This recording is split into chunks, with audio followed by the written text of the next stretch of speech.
Baik, tadi kita sudah singgung soal investasi yang sekarang semakin dipermudah dengan teknologi digital, tapi bagaimana juga nih soal keamanan datanya. Jadi langsung saja saya akan ke Mbak Anissa Steviani terlebih dahulu sebagai seorang financial planner. Mbak Anissa, seger banget kita kompakan nih ungunya. Matching ya kita ya. Matching banget kita nih. Bagaimana sih kalau dari Mbak Anissa sendiri sebagai seorang financial planner memandang keamanan data pribadi nih, terutama juga sekarang kan kita kalau investasi semakin dipermudah ya Mbak ya dengan teknologi digital. Iya, jadi aku excited banget karena aku sendiri selama ini kalau ngomongin data pribadi itu bingung ya mau nanya siapa. Untungnya ada Mas Denny, ada Mas Ruben. Kita sekarang bisa tanya langsung sebenarnya concernnya tuh apa gitu. Karena kalau aku sendiri kayaknya tuh sama kayak teman-teman semua mungkin ya, melindungi data pribadi tuh ya yang tahu-tahu aja. Katanya nggak boleh share KTP kemana-mana. Oke, akan aku lakukan. Data-data pribadi kayak tanggal lahir, nama ibu kandung, terus kalau di belakang kartu kredit, kartu debit ada nomor CVV nggak boleh di-share juga. Oke, tapi taunya cuma sebatas itu aja gitu. Kalau pilih aplikasi untuk investasi, aku pastiin aplikasinya yang terdaftar di OJK. Tapi kan titik ya, kita kalau sebagai user cuma taunya tuh sampai situ aja gitu kan ya. Iya Terdaftar benar. OJK, tandanya sudah aman. Keamanannya gimana juga nggak tahu ya sebenarnya ya Mbak Alin ya. Cuma Iya kalau Mbak. dari sisi kita yang awam ini ya udah gitu. Kalau sebatas memang mau berinvestasi, cek di website OJK itu kita bisa cek sendiri platform-platform mana yang memang sudah terdaftar dan diawasi. Itu kalau investasi. Tapi kalau pinjaman online aku tetap pakai note ya meskipun sudah terdaftar dan diawasi OJK, bunganya tetap besar, jadi harus dipakai sebijak mungkin. Gitu sih kurang lebih. Pas banget nih untuk mengawali diskusi kita pada malam hari ini Mbak Anissa. Thank you untuk point of view-nya. Saya sekarang ke Mas Dani ya. Kita langsung gali sama-sama dengan yang ahli ya Mbak Anissa. Tadi yang sudah disebuti oleh Mbak Anissa juga. Sebenarnya seperti apa sih soal keamanan data pribadi ini di Indonesia nih Mas Dani? Dan seperti apa kasus kebocoran data yang pernah terjadi di Indonesia di mata Mas Dani sendiri?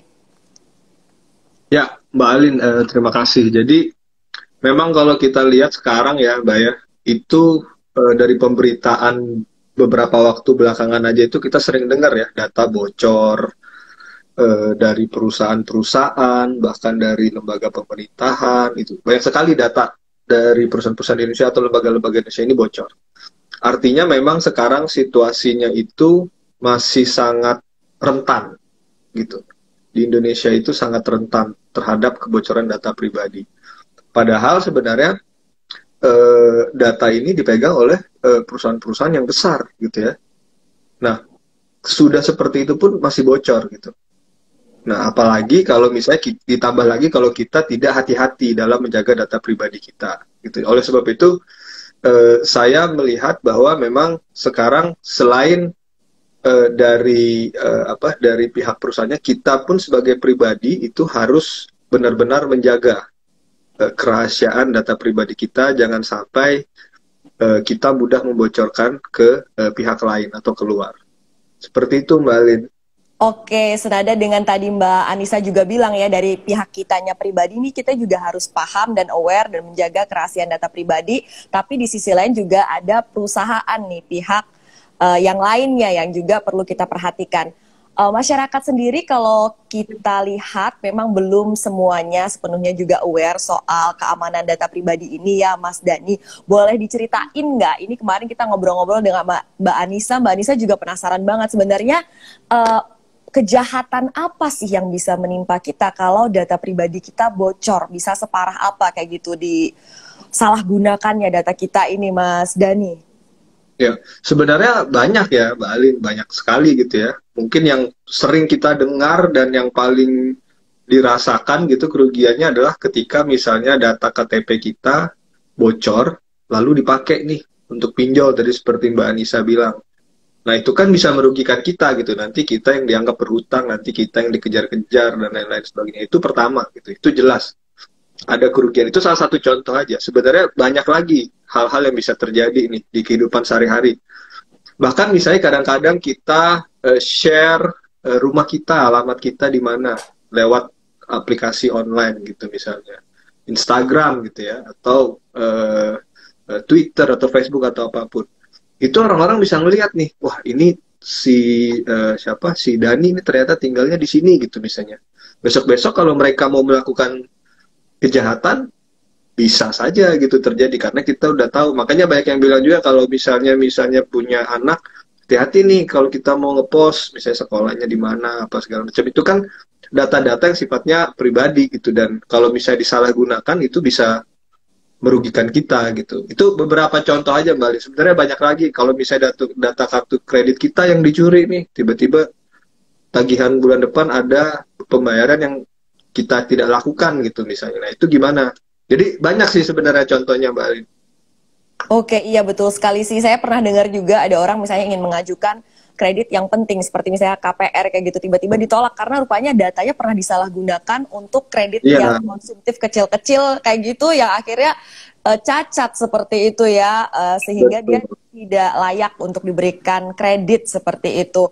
Baik, terima kasih Mas Dani. Saya ke Mas Ruben nih. Mas Ruben, tadi kita sudah dengarkan gimana sih point of view dari Mbak Anissa selaku seorang financial planner, kemudian juga dari Mas Dani. Sekarang saya akan ke Mas Ruben. Mas Ruben, apa saja sih yang harus sebenarnya kita perhatikan ini kalau kita ingin menggunakan platform digital untuk berinvestasi? Sekali lagi tadi sekarang kan semakin dipermudah, tapi bagaimana nih kalau dari pandangan Mas Ruben sendiri? Oke, mungkin kalau dari aku ada 3 hal nih Mbak Alin yang harus dicatat kalau kita mau melakukan investasi di dalam platform digital. Aku mungkin bisa menggunakan istilah 3P, perizinan, pengamanan, sama peraturannya. Nah, mungkin kita bisa bahas satu-satu. Kalau dari perizinan yang tadi sudah dibilang sama Mbak Anissa, bahwa penyedia layanannya harus terdaftar nih di OJK. Maksudnya apa nih? Untungnya apa sih kalau ini penyedia layanan terdaftar di OJK? Sebenarnya untungnya adalah satu, ketika dia terdaftar di OJK, penyedia layanan ini sudah memenuhi standar minimum yang ditentukan OJK, termasuk mengenai sistem keamanan yang digunakan. Itu yang P pertama. Kalau yang kedua tentang pengamanan, itu kita bicara mengenai bagaimana dari sisi kita sebagai pengguna yang tadi Mas Dani juga udah bilang, untuk bisa memastikan bahwa kode PIN ataupun security code yang kita pakai itu tidak dibagikan ke orang lain, ataupun kita tidak menggunakan PIN yang mungkin mudah untuk ditebak. Contohnya tanggal ulang tahun atau mungkin tanggal pernikahan yang memang sudah terdaftar ya datanya. Sama P yang ketiga tentang peraturan. Nah, dari sisi customer juga harus tahu nih syarat dan ketentuan dan juga ketentuan kebijakan privasi yang dimiliki penyedia layanan seperti apa. Jadi dari sisi customer juga bisa mengetahui nih kurang lebih data pribadinya akan digunakan seperti apa sih Mbak Alin. Itu dari aku. Oke, sudah diceritakan oleh Mas Ruben tadi 3P, perizinan terkait platformnya sendiri, pengamanan. Di sini kita sebagai user juga tentunya berperan ya untuk menjaga data-data pribadi kita, dan juga peraturannya 3P. Nah, saat ini sudah mulai banyak yang bertanya di kolom chat. Kami undang untuk teman Kumparan berpartisipasi aktif dalam diskusi kita di kelas Kumparan kali ini, karena ada saldo OVO Rp500.000 untuk 5 orang pemenang. Jadi totalnya akan kita bagikan 2,5 juta saldo OVO untuk teman-teman yang pertanyaannya paling bagus ya. Nanti kita akan bahas bersama-sama yang relevan dengan tema kita pada malam hari ini. Oke, sudah dipilihkan beberapa pertanyaan dari teman-teman Kumparan. Baik, saya akan ke Mas Ruben lagi nih untuk tadi terkait dengan perizinan, pengamanan, peraturan. Nah, kalau sekarang ini apa yang kita lihat banyak terjadi partnership antara perusahaan satu dengan platform yang satu. Jadi ada satu platform yang bisa multi aset instrumen di dalam situ. Jadi sebenarnya bekerja sama, mungkin yang mengantongi perizinan adalah perusahaan yang lain, tapi asetnya juga bisa diakses di platform lain. Nah, untuk fenomena yang seperti ini dari Mas Ruben sendiri seperti apa nih tipsnya untuk kita? Oke, mungkin kalau kita bicara mengenai kondisi yang seperti itu, mungkin aku bisa sampaikan bahwa untuk platform-platform yang sudah mendapatkan perizinan dari OJK yang tadi aku sampaikan, mereka memang memiliki kewajiban mendasar untuk memiliki agreement yang cukup, yang mumpuni sesuai dengan aturan yang ada, agar supaya ketika mereka melakukan kerjasama ini, tetap memenuhi standar-standar aturan yang ada, termasuk dalam konteks berbagi data pribadi ya, untuk penyediaan layanan bersama seperti ini. Itu sih yang mungkin aku bisa sampaikan. Oke, terima kasih Mas Ruben. Sudah dapat nih kami pertanyaan terpilih untuk 2 teman kumparan. Yang pertama, Sivian 22. Kadang kita sudah menjaga data pribadi secara spesifik tapi masih tetap bocor. Kalau sudah seperti itu, apa faktor utama penyebabnya, Mas Dani? Dan bagaimana kita nasabah bisa meminta pertanggungjawaban atas hal tersebut? Jadi pertanyaan pertama untuk Mas Dani. Kemudian pertanyaan kedua saya akan bacakan, mungkin bisa siap-siap narasumbernya. Dari G. Fahru Rozi, sekarang banyak sekali platform aplikasi yang menyediakan investasi dan juga berembel-embel telah berizin dan diawasi oleh OJK. Gimana caranya kalau kita tahu aplikasi ini benar-benar berizin dan diawasi oleh OJK? Saya izin untuk pertanyaan yang ini nanti bisa ditambahkan oleh Mbak Anissa ya. Baik, yang pertama dari Mas Dani dulu. Mas, boleh dijawab pertanyaan tadi dari Sivian 22. Ya, baik. Terima kasih Mbak Alin. Jadi memang kalau kita bicara mengenai keamanan data itu bukan hanya satu pihak gitu ya. Walaupun mungkin kita sudah berusaha semaksimal mungkin untuk melindungi data, kita hati-hati gitu ya. Tidak sembarangan, tadi Mas Ruben bilang passwordnya kita jaga, pokoknya yang susah-susah gitu ya. Tidak pernah upload hal-hal yang sifatnya pribadi atau kartu identitas di Instagram. Tapi tidak bisa dipungkiri ketika kita memasukkan data itu ke platform tertentu gitu ya, itu kadang-kadang platformnya itu atau perusahaan itu yang tempat terjadinya kebocoran. Jadi kebocoran itu bukan di kita tapi di tempat itu gitu. Nah, itu sebenarnya ya tidak banyak sebenarnya yang bisa kita lakukan, karena harusnya ketika data kita sudah ada di perusahaan itu atau di platform itulah yang wajib menjaga data itu gitu. Nah, kalau misalnya tiba-tiba ternyata datanya bocor, ya berarti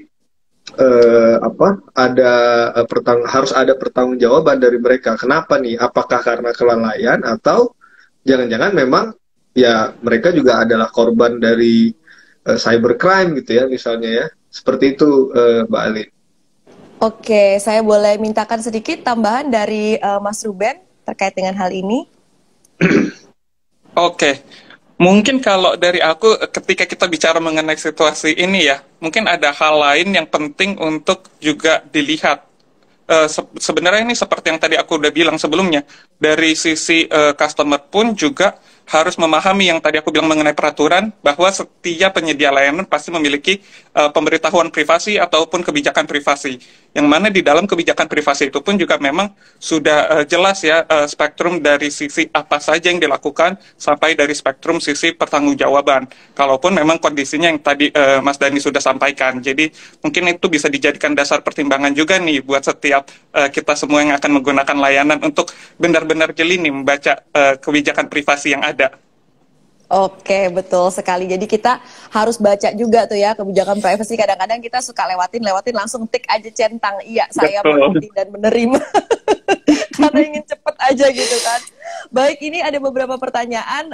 Boleh minta point of view dari Mbak Anissa ya. Oke, dari G. Fahru Rozi yang tadi, sekarang banyak sekali platform aplikasi yang menyediakan investasi dan juga berembel-embel telah berizin dan diawasi oleh OJK. Gimana caranya kalau kita tahu aplikasi itu benar-benar berizin dan diawasi oleh OJK? Kalau dari Mbak Anissa sendiri, bagaimana caranya melihat platform itu sudah ada izin benar dan diawasi oleh OJK, Mbak Anissa? Iya, kadang-kadang kan kita juga ngelihat ya, bilangnya tuh diawasi dan ada izin dari OJK, tapi transfernya ke rekening pribadi misalnya, itu kan red flag juga gitu ya.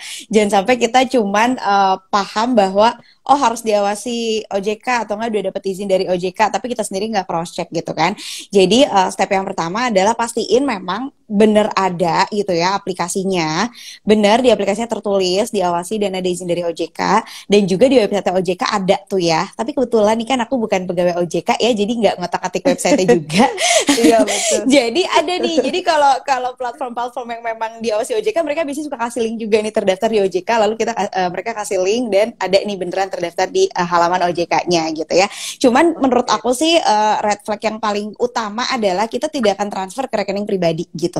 Kalau sampai kamu dibilang bisa berinvestasi di sini, dijamin aman, tidak ada risiko, lalu transfernya ke rekening pribadi, orang lain ya, rekening pribadi orang lain itu udah hampir pasti bodong gitu. Tapi selama kita transfernya ke rekening perusahaannya atau justru transfernya ke diri sendiri karena misalnya berupa RDN gitu ya, itu hampir pasti tidak bodong. Jadi itu juga sih, karena banyak banget yang ngakunya misalnya OVO gitu ya, ada bilangnya dari OVO tapi di Telegram lalu transfernya juga ke rekening pribadi, ya udah pastikan ya shady banget gitu, siapa yang mau mempertanggungjawabkannya. Makanya nyari uang kan susah ya teman-teman, kalau mau transfer itu dipikir ulang, jangan sampai kita ketipu investasi bodong karena kesalahan di kitanya gitu, bukan kesalahan di aplikasinya.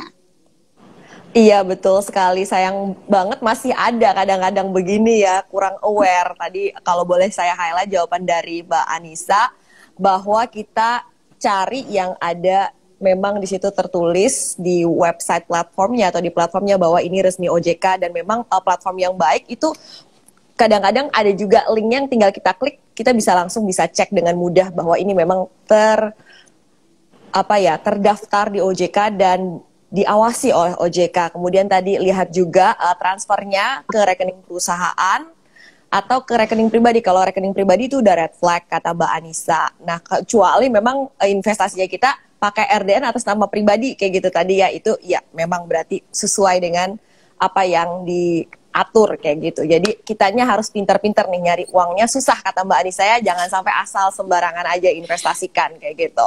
Oke, tadi sudah langsung kita jawab pertanyaan dari dua teman kumparan. Bagi yang pertanyaannya tadi terpilih dan sudah kita bahas bersama-sama, berarti kalian sudah mendapatkan saldo OVO Rp500.000 masing-masing. Kami masih ada 1,5 juta rupiah saldo OVO lagi. Lumayan buat weekend ya, thank God it's Friday, benar-benar. Oke, sekarang kita lanjut ngobrol-ngobrol lagi, masih soal data pribadi dan juga investasi. Sekarang saya mau ke Mas Ruben terlebih dahulu.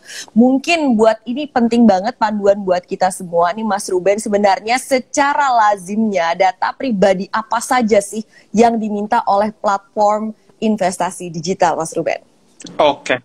Mungkin aku nggak bisa merepresentasikan semua platform investasi digital ya, tapi aku mungkin bisa berkaca dari apa yang ada di dalam OVO Invest, bahwa kalau kawan-kawan mau mendaftar nih di dalam OVO Invest dan kawan-kawan bisa langsung buka di dalam aplikasi OVO, di situ ada beberapa informasi-informasi dasar termasuk data pribadi yang memang kita perlukan nih untuk melakukan KYC ataupun verifikasi apakah memang ini adalah benar-benar customer yang valid, atau jangan-jangan justru malah ada fraudster yang mau menyalahgunakan data pribadi orang lain nih. Nah, untuk itu ada beberapa nih data pribadi yang biasa kita pakai, mulai dari nama, terus foto antara orang itu dengan KTP, karena memang ini juga diamanahkan dari OJK, lalu juga NPWP, kemudian ada juga tanda tangan dari orang yang bersangkutan, identitas nomor rekening bank, untuk keperluan transfer dana yang diperlukan, lalu juga ada latar belakang pekerjaan dan juga penghasilannya. Kurang lebih itu sih Mbak Alin, tapi intinya rest assure, data yang kita butuhkan di sini memang adalah data yang memang kita perlukan untuk keperluan verifikasi dan validasi dalam penyediaan layanan kita, Mbak.